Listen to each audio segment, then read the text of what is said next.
about resort fees and how, go ahead, Cornelia. I know this is an Yeah. interesting story and it caught Rob's attention.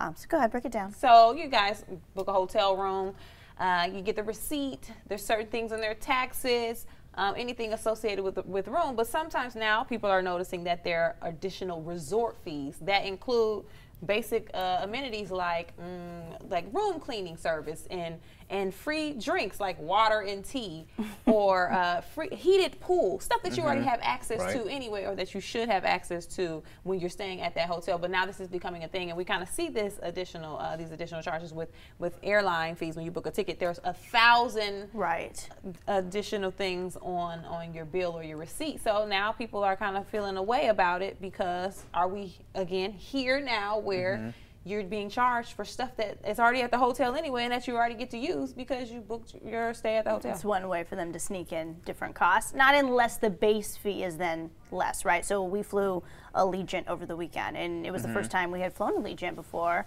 We went to Vegas and came back, and the difference in Allegiant from like a Southwest, right? And this is not obviously talking resort, this is talking airline since we brought it up, but with Southwest, you get to take a bag on for free. You get the free soft drink or water when you're sitting. All that is great in theory, but the price of the base cost of the ticket is more. Allegiant, you pay less, but then you have to pay for it if you want a drink, if you want to bring a bag on, those sort of things. So I can see if the base fee is lesser, then I'm okay with paying those extra fees. Because do I really need a water when I'm on the plane? If I get it for free, then I drink it and it's fine. But I sat there and I was like, do I really? I really don't need a water right now. Or I could have brought my own snack if I wanted it. There's plenty of beverages in Vegas. And there's that. Yes, there are. You'll never go thirsty in Vegas. No. So the thing that was blowing me away about this was you see this in your 5-star resorts, foreign countries, what have you. But this is like the Best Western in Anaheim. Yeah. And nothing's wrong with that. Right. Okay. And I'm sure that there are facilities that are nice, because you have options in Anaheim, which is right next door to Disneyland. But I just thought, okay, here we go, it's spreading, and then I figured it out. What I think is going on, when you're booking airline tickets or hotels these days, or even rental cars, you go to the aggregators. You go to okay, let me find the best deal, and then the cheapest price goes to the top. So if they can rip stuff out that they don't necessarily have to include to get to the top of the list, you're most likely going to book with them first, and then they hit you with the real bill later. And this became such a problem with airline tickets that they passed all these things where you have to have the full upfront price. Exactly, so that it's apples to apples, so you really know what you're paying for.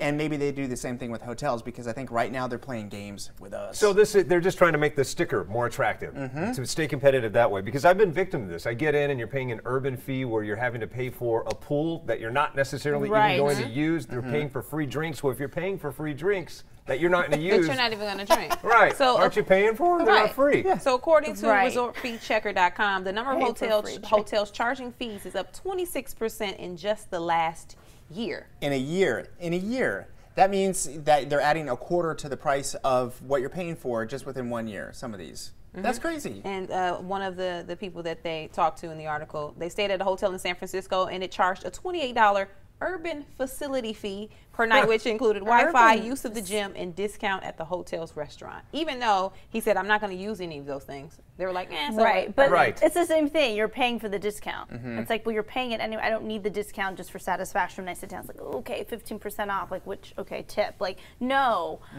But I'm one that will, just because I want to stay there, and that 15% or whatever the fee is, okay, whatever, I'll pay it. Right. But I'm one that hates paying for shipping and handling. Right. So I will go and shop at a store so I don't have to pay the $7 for shipping and handling. So it just depends on the product. I feel like an experience is different than getting clothes that I may take back. You can't take back an experience. So one of the things, you mentioned Allegiant, and I used to live in Arizona and had family in Montana, and they're kind of set up that they take people from cold states and bring them to fun, warm places like San Diego and Phoenix and Vegas, Florida. Allegiant, yeah. And it was an unbelievable value. It was like $50 one way. So it was a great value, but you have to just make sure that you're following along with the process, because one of the fees was like a $15 convenience fee for buying it online. The only way that you could avoid that fee was to drive to the airport And buy it at the. and buy it at the counter. The counter. And these Allegiant flights sometimes are only 1 or 2 days a week. So you have to go and buy it there in their 2-hour window that they're there. So you have to stand in line and people are checking in luggage, are about to catch a flight, and then you have to say, no, I'm just here to buy tickets. Yeah. So I get that. That's the way that it's set up. But if you could work your way through the whole system and uncheck all the boxes, you can get unbelievable deals. Yeah. You can do it. Okay, so we got a couple of comments about the hotels. Patrice Roholland says, I work at a resort. We charge a flat resort fee because our rooms have full kitchens and fireplaces versus hotels, which doesn't offer those things. And Melinda West Castaneda says, resort fees are probably because people stop tipping the maids and others in the hotel, and the hotels have to pay the staff more. They're covering up the charge. So maybe that's the thing, because back in the day, that's true.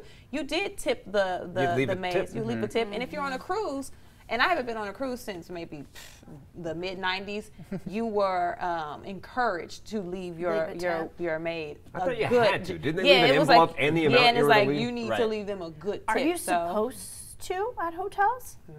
people I've used heard to. the rule I is don't if remember you're the last more time. than one night, you need to leave a tip. Really? Uh-oh. Oh, we're not doing that. Uh-oh. Millennials. Millennials are out here and not tipping. But I don't know if that was, I don't recall. I mean, I guess when I was a kid, we stayed at a lot of hotels traveling cross country, and I'm sure if that was a thing, my parents did that, but I didn't pay attention and be like, oh, they're tipping. My rule is if you ever see the maid, then you have to tip out of guilt because now you kind of know them. There's a Coming face. into your mess. It's not an imaginary maid, they're real now. Oh, all right. Any more comments? Yeah, Troy Barnett says, I'm traveling to Minnesota in November to watch the Vikings play, and I was charged an extra $60 plus per ticket for service fees. What service am I paying for? So But he this paid is it across- anyways. Concert Right. tickets, so concert tickets, hotels, maybe rental cars soon. So I mean, it's happening across the board. Airlines. And like Rob said, they're all burying. They're just trying to be more attractive with that sticker to cheat Yeah. the algorithms of the website to float them to the top of the best value. I mean, I guess lots of businesses do this. You go to buy a car, that's not what you're going to pay for the car. No, is what's on the gosh. window. So it's going to be more than that. But it, you know, if anything that can make it more transparent and upfront, so you know what you're getting, Yeah. I'm for that. I think that's what made Uber so attractive in the beginning, right? And now you can tip, which then you feel guilty if you don't tip. But I remember in the beginning, it was just you hop in the car, it's all connected to your credit card, you hop out of the car, and it's like done deal. Right. There are no hidden fees. It was, you saw everything as it was happening, you see the exact route, and now that option is there, is cool. And you knew roughly how much it was going to cost it ahead, told of you time, ahead of time. versus, yeah, It you does get in a tell you. cab But- sometimes and you driver feel like can you have rate no you. idea how much it's going to be. Yeah. The driver can rate you. And so so if then you you have a if they score, get they their have a feelings score. that you don't tip, they can give you 1 star if they wanted to. And yes, and Caesar's dad, who travels a lot, and he's older school, so he like wants to tip, like it's a traditional taxi cab. Yeah. So he always tips a nice amount. And didn't know because he didn't start using it till recently. Didn't know that you didn't need to tip. So he's been tipping. He has like 5 golden stars. Here we are, 4, 3. We're like, why is our score lower? He's like, oh, because I always tip. Okay, be honest. But what Have you does that ever given mean? less than 5 stars to a driver on Uber or Lyft or any of these other things? I have one time. Really? The guy was falling asleep. Really? He was nodding Oh. off. I was going to the airport in LA, LAX. He was driving super slow, and I was like, dude, you need to pick Yeah, it you up. should This know is that. the 405. But then I saw him like doing like a little nod, and I was like, are you sleeping? Right? Are you sleeping? And he was like, no, I'm fine. And he kept like veering off.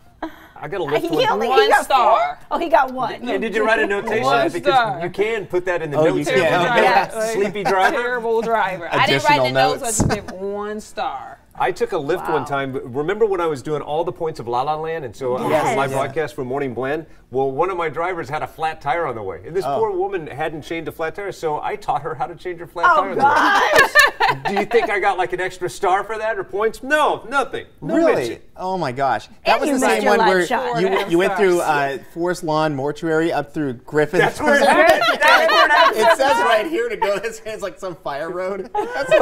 She was probably a little worried about me because she's with this weird guy Yes, in the where is middle he of a taking me? mortuary And her tire. with a flat was tire. Yeah, where are we going? At 4 Just a.m. in the back. Right. Undisclosed location Yes. in the back. Trust me. Ignore my That's ominous terrible. backpack that I'm carrying. He really does have an honest backpack that he carries around. And a cool suit, though. You never go without a cool suit. You never know. You never know.